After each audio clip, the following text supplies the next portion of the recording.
जी sir, अति महाविष्णु यज्ञ होने जा रहा है, क्या संदेश देना चाहोगे लोगों को? जय हिंद, नमस्कार। सबसे पहले तो महाराज जी के श्री चरणों में दंडवत नमस्कार प्रणाम।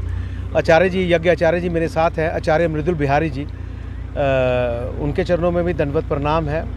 और ये बड़े गौरव की बात है हमारे भारत के लिए, जम्मू कश्मीर के लिए और ख़ास करके सांबा जिला के लिए कि यहाँ पर बद्रीनाथ के संत श्री बालक योगेश्वर दास जी महाराज, जो अभी 1008 कुंड का यज्ञ करके राजस्थान डिस्ट्रिक्ट चूरू से वापस लौटे हैं, वो अभी सांबा में 26 जनवरी से 5 फरवरी तक यज्ञ करने जा रहे हैं। सबसे पहले तो ये संदेश जो है ये बड़ा शुभ संदेश है और बहुत ही मुबारक, बहुत ही आशीर्वाद की बात है पूरे सांबा के लिए। दूसरा, 26 को जब ये यज्ञ प्रारंभ होगा तो इस यज्ञ में ऑलमोस्ट जितने भी आर्मी वाले हैं हमारे जम्मू कश्मीर के, जो रिटायर्ड हैं, जो सेवानिवृत्त हैं, वो पूरी तरह से महाराज जी के साथ जुड़े हुए हैं। वो इसलिए जुड़े हुए हैं क्योंकि महाराज जी हमेशा जो हमारे देश पर जिन्होंने प्राणों की आहुतियाँ दी हैं, प्राण न्यौछावर की हैं, उसके लिए यज्ञ करते हैं। उनकी आत्मा को शांति तो हम लोगों ने क्या देनी है,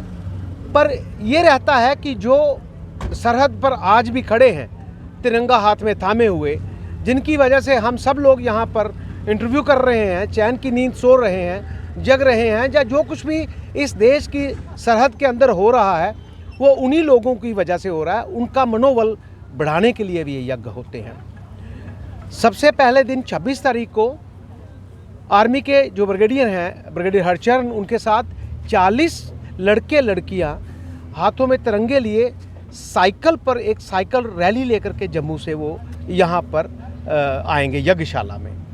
और उनका आने का तात्पर्य यही है कि जम्मू प्रोविंस है, जम्मू कश्मीर यूनियन टेरिटरी है, उसके यहाँ पर ज़िला में सांबा में ये यज्ञ होने जा रहा है, तो वो जम्मू वासियों की तरफ से शुभ संदेश लेकर के सांबा जिला वासियों के लिए आएंगे। उसके बाद सामने जो वार मेमोरियल है वहाँ पर रीथ लेइंग एक फंक्शन जो है वो आर्मी कर रही है, उस रीथ लेइंग में महाराज श्री रीथ लेइंग करेंगे उस वार मेमोरियल पे। उसके बाद शहीद फैमिलीज़ जो है वो रीथ लेइंग करेंगी। पूजनीय आचार्य जी वहाँ पर रीथ लेइंग के फंक्शन में शामिल होंगे और बाकी सांबा वासी वहाँ पर रीथ लेइंग के फंक्शन में शामिल होंगे। उसके बाद यहाँ पर बाकी जो यज्ञ के संबंधित जो कार्यक्रम हैं वो चलते रहेंगे। 27 को यहाँ से जल यात्रा निकलेगी, जिसकी भव्यता बढ़ाने के लिए पूरा सांबा हमारे साथ चलेगा।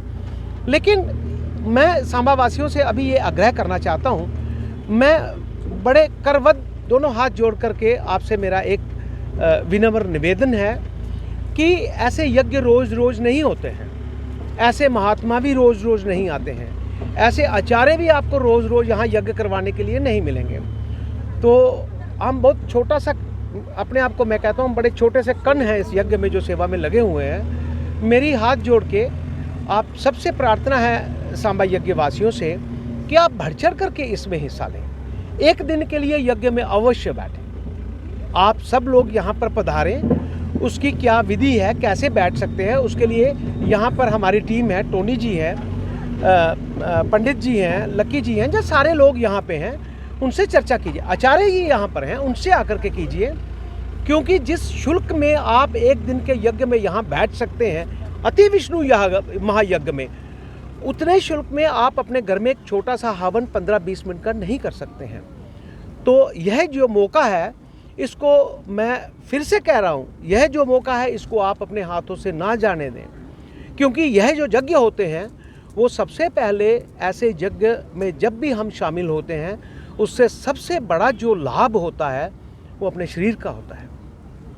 बीमारियां नष्ट होती हैं, सद्बुद्धि प्राप्त होती है, और बच्चों के लिए एक भविष्य के लिए एक जो रोशनी है वो उसका एक जो है वो रास्ता दिखाई देता है। तो सांबावासी जितने भी हैं, मैं फिर से कह रहा हूँ कि ऐसा यज्ञ बार बार नहीं होते हैं। ऐसे संत जो बद्रीनाथ से तपस्वी हैं वो बार बार यहाँ पर यज्ञ करने नहीं आएंगे। ऐसे आचार्य जो राष्ट्रीय प्रवक्ता हैं यहाँ पर यज्ञ का प्रचार करने, यज्ञ करवाने बार बार नहीं आएंगे।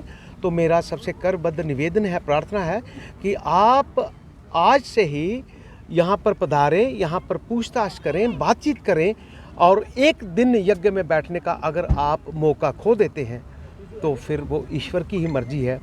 अलबत्ता ऐसा मौका आपको खोना नहीं चाहिए, आपको बढ़ चढ़ कर यज्ञ में भाग लेना चाहिए, हिस्सा लेना चाहिए। धन्यवाद, जय हिंद। और सबसे लास्ट में यहाँ पर बहुत सी शहीद फैमिलियाँ आ रही हैं, उनके दर्शन करने ज़रूर पहुँचिए।